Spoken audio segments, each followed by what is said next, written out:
I think this is always in the top 10 most emotional movie scenes of all time. See if you know what I'm talking about. Take a look.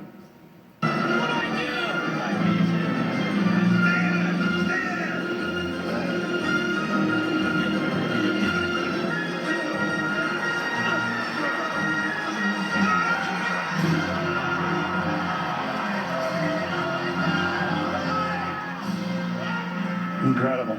Now, I remember seeing that movie early on, before it became the big deal it ultimately did. And it was one of these sleeper kind of movies that people just sort of glommed onto, and it became just big. And for Rudy Ruettiger, of course, it's star.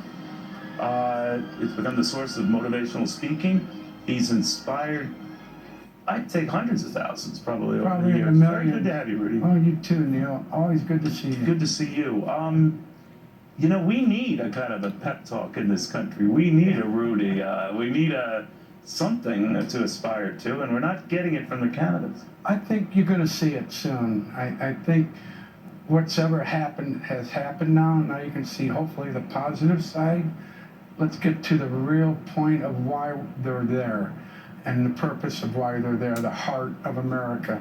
And I believe that. I believe we have a great country. We all know that. We're going to have a great president, whoever that may be. You're not tipping your hand who you like more than the other? I'm for the underdog. Oh, that would be Donald Trump. Okay, well, that's your opinion. I just read polls. No, I like the underdog. I like the feeling of the change. I like the feeling of honesty. I like the feeling of what we need to do. I'm really not into that low road of life. I like the high road. And I think if we stay that, things are going to change. All right. Now, the feeling seems to be, whether it's Hillary Clinton or Donald Trump, that it will be very fractious, will still be a very divided, fighting nation. Well, there's an old saying, you can always beat the system. There's always another way. I think that's what we're seeing. I think they say this is what you have to be that. But the true underdog will figure out a way to do it right, and will find a way to give hope to America. I think that's what it's about. Could I ask you about the movie? And I always wanted to talk to you about this. Is it 100% true?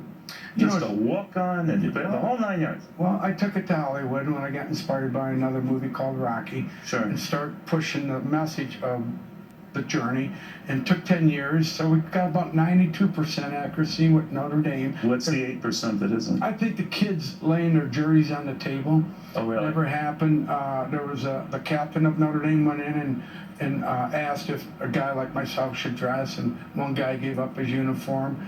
Then a couple other things happened, like we did a lot of composites with the janitor. Right. But you, all this work, that you wanted to go to Notre Dame, you didn't make has to get to Notre Dame, you finally do, you're a walk-on, you're there, you have your all that stuff. Well, I'm dyslexic, so I had an issue in school learning. No one knew how to teach that, and once I figured it out in the Navy, I'm a veteran, and the Navy gave me confidence to start figuring things out pretty quick. Of hard work pays off, and you earn it. Now you're the most famous graduate. That's what they say. So a final message to Americans, you know, carping and fighting like crazy is? It's not good.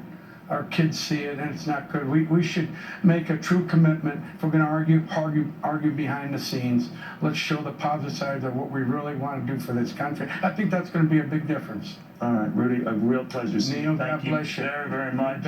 All your inspiration. That does inspire a lot of people. He's not going to tell exactly all the 8% that didn't quite judge. But we thought we'd end it that way with this on an uplifting note. We are capable of doing bigger and better things and reaching across divides in a nice way. In a nice way. In a nice way. But what am I talking about? This is Vegas. Come on, everybody. All right, you heard it from me. There's a debate tomorrow. It's going to